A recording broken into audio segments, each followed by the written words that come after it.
So this is the HyperX Alloy Origins. Not to be confused with the Alloy FPS RGB or the Alloy Elite RGB. Yes, that's a lot of alloys to keep track of, but we first saw this keyboard debut back at Computex this year, and the big deal with this keyboard is the implementation of custom designed switches by HyperX, and they're calling it linear reds. And I'm actually not surprised because a lot of these gaming companies are coming with their own switch designs. And do keep in mind that some of these companies actually modify existing switch designs from Kale, Gatoron, Omron, and some other companies. HyperX wouldn't mention who's OEMing their switches, but I'll definitely talk about my experience using them a little bit later in the video. But I'm also a little bit confused as to where this keyboard stacks up within the rest of the keyboard lineup from HyperX, because it's priced at $110, and that's $30 more expensive than the HyperX Alloy FPS without RGB, but the Alloy FPS with RGB costs the same price. So I'm not sure if they're competing within themselves, but at the same time, you're kind of losing some features from the Alloy FPS on the Alloy Origins, and then you're gaining some. So let me walk you through the complete breakdown of this new keyboard, but first, a quick message from our sponsor. The new Cooler Master Master Mouse 710. Weird name, but damn, this thing is good. With an ultra lightweight body at only 53 grams for excellent flick control and aim correction, the ultra weave cable is awesome for wireless-like feel, the ambidextrous shape for me personally is super comfortable, and I like the shorter body, plus the glide is smooth thanks to white PTFE feet. Enjoy the domination with an excellent optical sensor, and despite the funky name, the Cooler Master MM710 is legit. Check it out below. Okay, so the primary difference between the Origins and the FPS RGB is that you now get the new HyperX Red switches, but there's also an Aqua Tactile option switch as well, which I think behaves similarly to a Cherry MX Blue switch. They've removed the USB charging port on the Alloy Origins, which is a bit odd because with the Alloy FPS, that was a really convenient feature to charge your mobile devices. But what really surprised me the most with this keyboard is the build quality, because it is seriously by far the best built gaming keyboard that I've ever looked at. I mean, far better than Corsair and Logitech's offerings.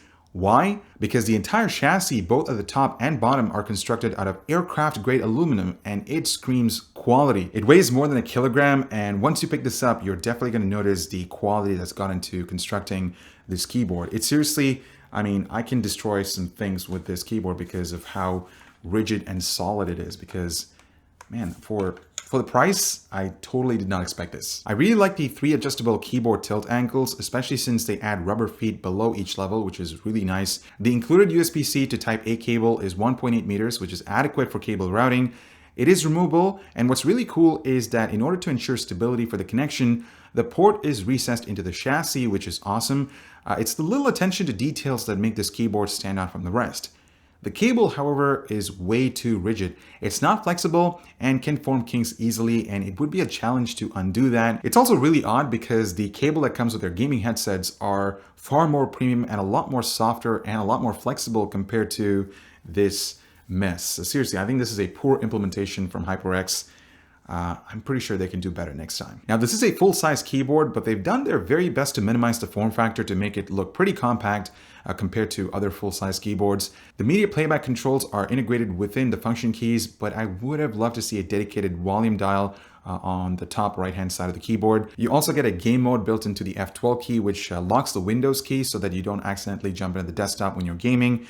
And the F1 to F3 keys basically are profile switching buttons. So if you want to switch between 3 different profiles, that's the way to do it without the help of a software. The keys are laser-etched ABS plastic with an anti-slip UV coating. It feels great, but the downside is that it picks up finger grease easily, so you might have to clean this occasionally.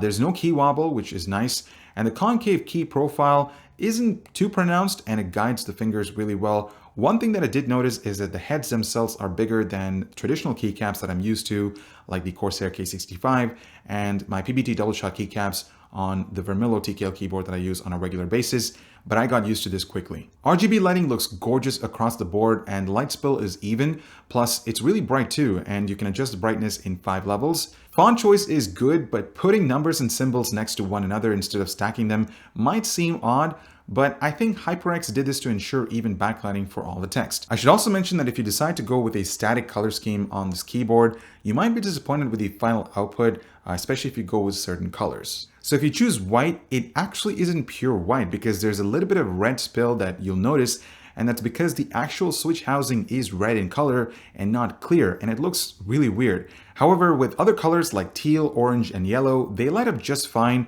but you'll still notice the red outline from the switch housing at the bottom, which may or may not suit your liking. And now on to the main star of the show, the switches. Now do keep in mind that they still use a standard MX stem, so you could swap these out with custom keycap sets if you're into that. And the bottom row is standardized, so you wouldn't run into any issues as far as I know. And the model that I have over here comes with linear red switches, and having used them for a while, it actually reminded me a lot of Gatoron Reds just because of the way how they feel and respond. Actuation force is 45 grams, which is likely why I associate them with Gatorons. However, they're actually reasonably fast switches, actuating at 1.8 millimeters and have a total travel distance of 3.8 millimeters. Plus, you also get the benefit of 80 million keystrokes of lifespan, but there's no way to test that. I'm not a fan of how the spacebar sounds. I mean, something about the reverb and vibration, it just feels a little bit odd, but let's go ahead and listen to a quick sound test compared to some other switches that I have here in the office, just so you can get a rough idea on how these switches sound and of course behave.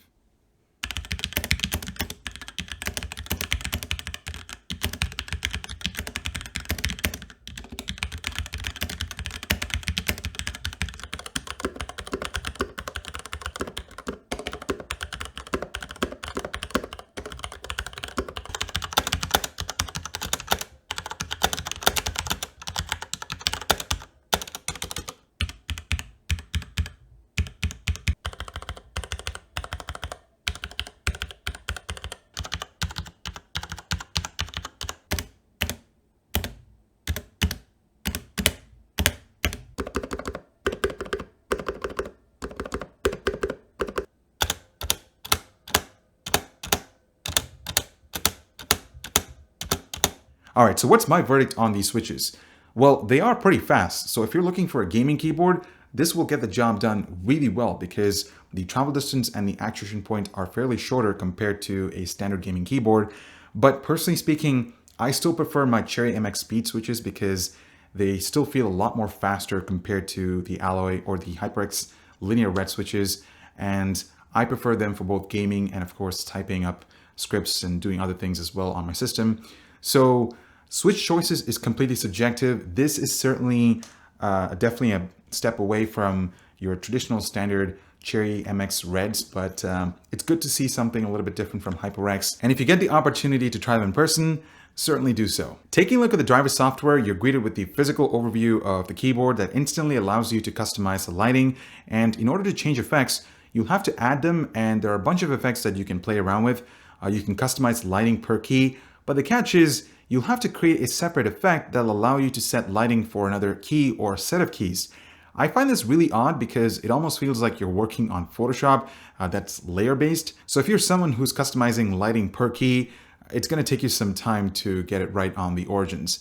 You can also program each key with macro commands or another function. The brightness control is right over here, and game mode allows you to not only disable the Windows keys, but other set of keys as well, like Alt-Tab, Alt-F4, Shift-Tab, Control, and Escape. So it really helps avoid accidental keystrokes in the middle of a game. But for some reason, I had issues syncing my presets with the onboard profiles of this keyboard. So I had 3 different presets with 3 different lighting effects, and I did customize some keys to open certain commands. But as soon as I exit the software and plug it into another system, it just wouldn't transfer that, or it just wouldn't work. Sometimes the lighting effects wouldn't sync across those 3 different profiles.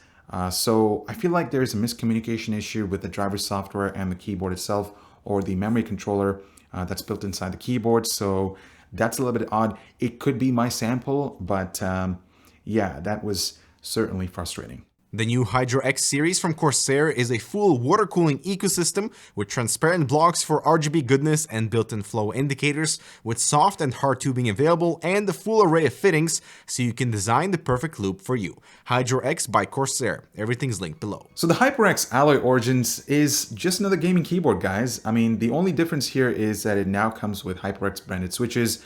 But what really surprised me the most is the build quality, because it surpassed my expectations for the price. Because I've tested keyboards that are a little bit more pricier than this, and yes, they do come with a metal frame, but the bottom is typically plastic, This honestly feels like a $200 keyboard, at least on the build quality side of things. Features wise, not so much, because the fact that you lose that USB pass-through port compared to the Alloy FPS is a bit disappointing.